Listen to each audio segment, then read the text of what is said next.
Hello दोस्तों, आज हम बात करेंगे कि गर्मियों के मौसम में तुलसी के पौधे की देखभाल कैसे करें। क्योंकि तुलसी का पौधा गर्मियों के अंदर तेज़ धूप और गर्म हवाओं से बहुत अधिक परेशान होता है और पौधे को बहुत अधिक नुकसान होता है। अधिकांश तुलसी के पौधे गर्मी के मौसम में ख़राब हो जाते हैं। तो आज के वीडियो में मैं आपको बताऊंगा कि किस प्रकार आप अपने तुलसी के पौधे को तेज़ धूप और गर्म हवाओं से किस प्रकार बचा सकते हो। कुछ टिप्स आपको बताऊंगा, आप पूरा वीडियो देखें, वीडियो को बिल्कुल भी स्किप ना करें। अगर आप गार्डनिंग में रुचि रखते हैं, इंटरेस्ट रखते हैं तो चैनल को सब्सक्राइब भी ज़रूर करें। तो कुछ टिप्स मैं आपको बताऊंगा, 7-8 टिप्स है जिसकी मदद से अगर आप उनको अपनाते हो तो आपका तुलसी का पौधा भी इस प्रकार, जो मेरा यह तुलसी का पौधा है, आज 1 मई है, देखिए कितना यह स्वस्थ आपको लग रहा होगा। यह 4 से 5 साल पुराना तुलसी का पौधा है। तो पहला है धूप और छांव का सही संतुलन। तुलसी को रोज़ाना 4 से 6 घंटे की धूप ज़रूरी होती है, लेकिन तेज़ धूप दोपहर की में इसे छांव में रखना होता है। क्योंकि गर्मियों के मौसम में लू और तेज़ धूप के अंदर पौधा खराब होने के चांस बढ़ जाते हैं।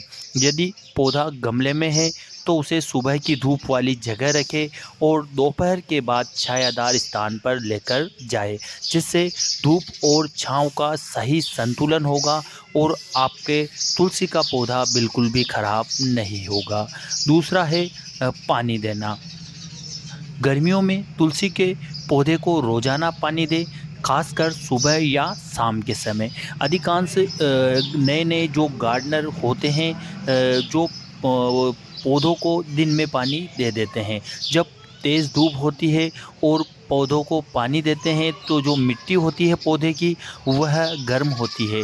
जैसे ही पानी देते हैं तो पानी गर्म होकर पौधे की जड़ में चला जाता है और पौधे को ख़राब कर देता है। तो जहाँ तक हो सके आप तुलसी के पौधे को, या आपके पास में दूसरे भी जितने भी पौधे हैं, उन सब को आपको सुबह या शाम को ही गर्मी के मौसम में पानी देना है। पानी आपको तभी देना है जब आप मिट्टी पौधों की मिट्टी बिल्कुल गमले के अंदर सूख जाए। अगर आप तुलसी के पौधे को आपने लगा लिया है तो मिट्टी की गुणवत्ता को भी आपको ध्यान रखना है कि मिट्टी में हल्की अच्छी जल निकासी वाली मिट्टी होनी चाहिए, क्योंकि यही तुलसी के पौधे को इसी प्रकार की मिट्टी पसंद होती है। आप सामान्य गार्डन सॉइल में थोड़ी रेत और गोबर की खाद मिलाकर भी इसकी मिट्टी बना सकते हैं। खाद और पोषण यानी फर्टिलाइज़र आपको कौन सा देना है और कब देना है।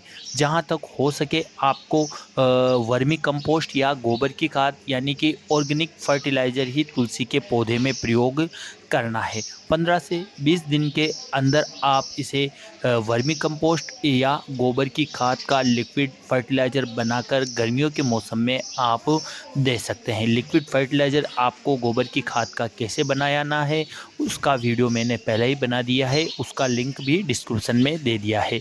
आप वहां विजिट करके उस वीडियो को देखकर पता कर सकते हो कि किस प्रकार आपको गोबर की खाद का लिक्विड फर्टिलाइज़र पौधों में देना है।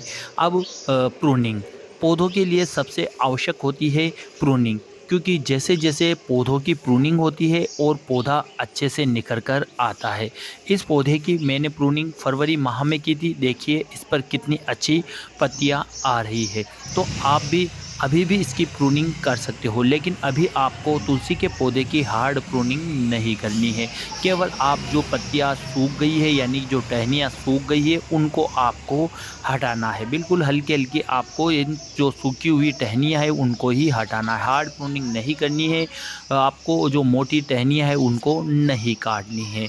अगर आप भी तुलसी के पौधे को गमलों में लगाते हैं तो आपको कम से कम 8 से 10 इंच गहरा गमला लेना ज़रूरी है, क्योंकि तुलसी के पौधे के लिए जो जड़ें होती है, रूट होती है, उनको पर्याप्त जगह की आवश्यकता होती है। तो कम से कम आप 8 से 10 इंच का गमला लाकर उसी में तुलसी के पौधे को लगाएं। अब बात करते हैं बीमारियों की। तो अगर आपको लगता है आपके तुलसी के पौधे पर कोई कीट और किसी ने कीटों ने हमला कर दिया है और पौधा की जो पत्तियां है वह ख़राब होने लग गई है, यानी कि उस पर काले काले दाने पड़ने लग गए हैं या पीली होने लग गई है, तो आप इसमें नीम का तेल यानी नीम ऑयल या घरेलू कीटनाशक जैसे लहसुन का पानी का छिड़काव हफ्ते में एक बार करने लग जाए।